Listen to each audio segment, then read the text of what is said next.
आपण टीव्हीवर, यूट्यूबवर वेगवेगळ्या जाहिराती पाहतो. अर्ध्या ते 1 मिनिटात जाहिरातीचा आशय आपल्यासमोर अशा प्रकारे मांडला जातो की दुसऱ्या सेकंदाला आपण त्या प्रोडक्टची माहिती शोधतो.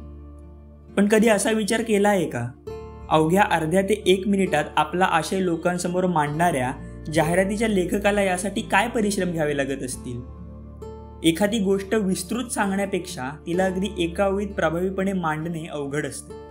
पण ही किमया मुंबईचा रामेश्वर जगदाळे लिलया पेलतो.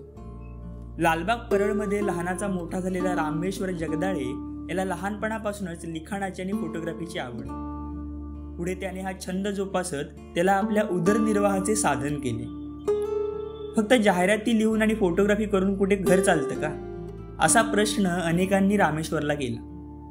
पण जिद्द, चिकाटी आणि प्रचंड इच्छाशक्ती असणाऱ्या रामेश्वरने मॅड फॅक्टर मीडिया नावाने आपली जाहिरात संस्था स्थापन केली.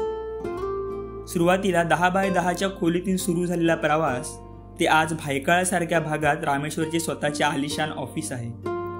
सुरुवातीला फोटोग्राफी करून कुठे घर चालतं असं म्हणणाऱ्या रामेश्वरकडे आज content writer, video editor, graphic designer आणि सोशल मीडिया अभ्यासक यांसारख्या विविध क्षेत्रात प्रावीण्य मिळवलेली 8 ते 10 सहकारी लोकांची टीम काम करते आहे.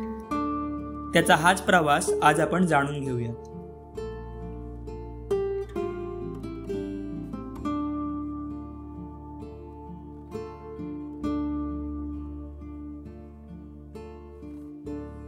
नमस्कार, मी रामेश्वर जगदाळे. गेली 7 ते 8 वर्षापासून मीडिया क्षेत्रात कार्यरत असून मॅड फॅक्टर मीडिया नावाने डिजिटल मार्केटिंग एजन्सी चालवतो आहे. खरं तर 2015 पासून कामाची सुरुवात केली होती. 2017 पासून सोशल मीडिया आणि हे क्षेत्र मोठं होऊ लागलं होतं आणि त्याच दरम्यान आम्ही सुद्धा काम करत होतो. जवळच्या मित्रासोबत या कामाची सुरुवात केली होती. लहानपणापासूनची लिखाणाची आवड आणि फोटोग्राफीचा वेळ याला व्यवसायात रूपांतर केलं. अगदी 10x10च्या खोलीपासून हा प्रवास सुरू झाला होता. त्यानंतर मग अनेक गोष्टींवरती मात करत करत आजही हा प्रवास सुरू आहे. सोशल मीडियामुळे जाहिरात जगाची व्याख्या बदलताना दिसते.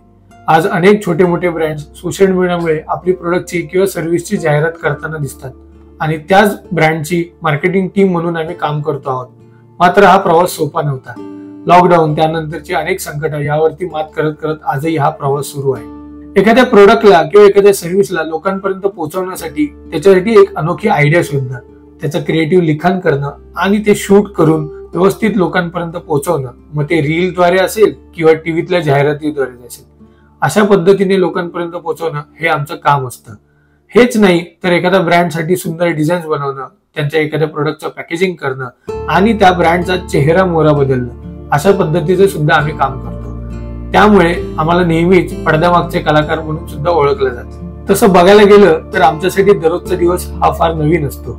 रिटेल हे खूप मोठं फील्ड आहे, परंतु या फील्डमध्ये जाहिरातींचा थोडा अभाव आहे आणि आम्हाला हे चित्र बदलायचं आहे. क्रिएटिव्ह विचार आणि वाढतं तंत्रज्ञान यांची सांगड घालून आम्ही नेहमी काम करण्याचा प्रयत्न करत असतो.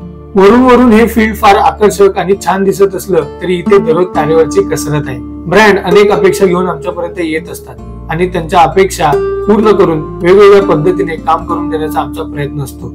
आणि याच प्रयत्नातून आम्हाला मुंबईचं आराध्य दैवत श्री सिद्धिविनायक, सर्वांची लाडकी राणीची बाग आणि सर्व कलाकारांच्या लाडक्या निवेदिता सराफ यांच्या युट्यूब चॅनलसाठी आम्हाला काम करण्याची संधी मिळाली. कोणाला या फील्डमध्ये काम करायचं असेल तर त्या व्यक्तीजवळ 2 गोष्टी असणं खूप गरजेचं आहे. एक तर प्रचंड इच्छाशक्ती आणि दुसरी गोष्ट म्हणजे संयम.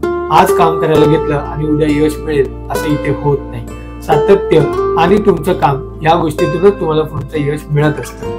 बाहेरून बघताना हे फील्ड फार झगमगाट आणि छान वाटत असलं तरी हे फील्ड काम करताना तुम्हाला एक माणूस म्हणून आणि कलाकार म्हणून खूप काही शिकवून जातं.